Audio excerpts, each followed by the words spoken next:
শুরু হচ্ছে আজকের ছোট গল্প, তেষ্টা মেটান তারা। কেয়াতলার ফেরিঘাটে যখন পা রাখলাম, আকাশ তখন ভেঙে পড়েছে। ঝমঝমিয়ে বৃষ্টি। পেটের ভেতরটা তখন জ্বলছে। সারা দুপুর দানা পানি জোটেনি। ভেবেছিলাম বাস স্ট্যান্ডে নেমে দুমুঠো ভাত ডাল খেয়ে নেব, কিন্তু কপাল মন্দ, দোকানপাট সব বন্ধ। অগত্যা পায়ে পায়ে ফেরিঘাটে আশ্রয় নেওয়া। কিন্তু এখানকার ভাতের হোটেলগুলো যা ছিঁড়ি, তা দেখে খিদে মরে যাওয়ার জোগাড়। তার চেয়ে নদীটা পার হয়ে ওপারে গিয়ে যা কিছু খাওয়া যাবে। জলের ছাটে সিমেন্টের বেঞ্চটা ভিজে জবজবে। পকেট থেকে একটা পুরনো খবরের কাগজ বের করে পেতে বসলাম। বসার একটু পরেই নাকে এলো একটা ভ্যাপসা উৎকট গন্ধ। তাকাতেই দেখি অদূরেই গুটিসুটি মেরে বসে আছে দুটো বাচ্চা। নিজেদের মধ্যে কি সব বকবক করছে, আর মাঝে মাঝে চুলে বিলি কেটে উকুন মারছে।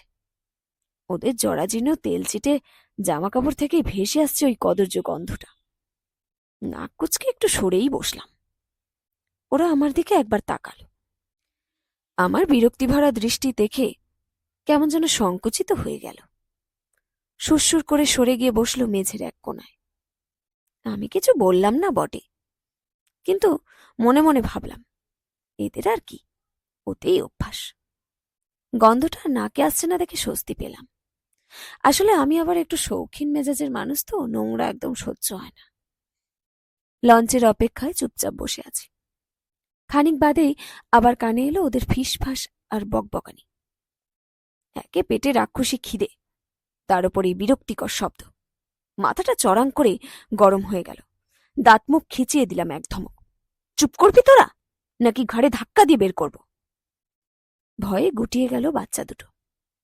আর দ্বিরুক্তি না করে সেই তুমুল বৃষ্টির মধ্যেই ওরা বেরিয়ে গেল শেডের বাইরে। যাক বাবা, আপদ বিদায় হলো। আমারও তো দেখার দরকার নেই কে কোথায় ভিজল। বসে বসে কখন যেন চোখটা লেগে এসেছিল। আচমকা ঘুমটা ভাঙল প্রবল অস্বস্তিতে। বুকের ভেতরটা কেমন গুলিয়ে উঠছে। টের পেলাম একরাশ তিতকুটে জল ঠেলে আসছে গলার কাছে। কিছু বুঝে ওঠার আগেই হরহর করে নাক মুখ দিয়ে বেরিয়ে এলো পিত্তরস। শরীরটা টলছে, চোখের সামনেটা ঝাপসা। বেঞ্চ থেকে ঘুরিয়ে পড়ার ঠিক আগের মুহূর্তে আবছা দেখলাম আশেপাশে কেউ কোথাও নেই। জ্ঞান যখন ফিরল, দেখি আমি সেই সিমেন্টের বেঞ্চেই শুয়ে আছি। বৃষ্টির ছাপটায় মুখ চোখ ভিজে একাকার। অদ্ভুত ব্যাপার, এত কিছুর মধ্যেও সেই ভ্যাপসা গন্ধটা আবার নাকে আসছে। কিন্তু তখন নাক সিটকানোর ক্ষমতা আর নেই বললেই চলে। গলা শুকিয়ে কাঠ। বিড়বিড় করে শুধু বললাম, জল, একটু জল। কানের কাছে ভেসে এলো ফিসফিসানি, আবছা কিছু কথাবার্তা। এই, তোর কাছে কত টাকা আছে রে? আমার কাছে মোটে 7 টাকা। আমার কাছে তো 5 টাকা। ইস, হবে না তো রে। এই বাবুরা তো কলের জলও খায় না, বোতলের জল খায়, তার দাম যে 20 টাকা। দোকানি কাকা তো আমাদের ধারও দেবে না রে। কথাগুলো শুনে বুকের ভেতরটা মোচড় দিয়ে উঠল।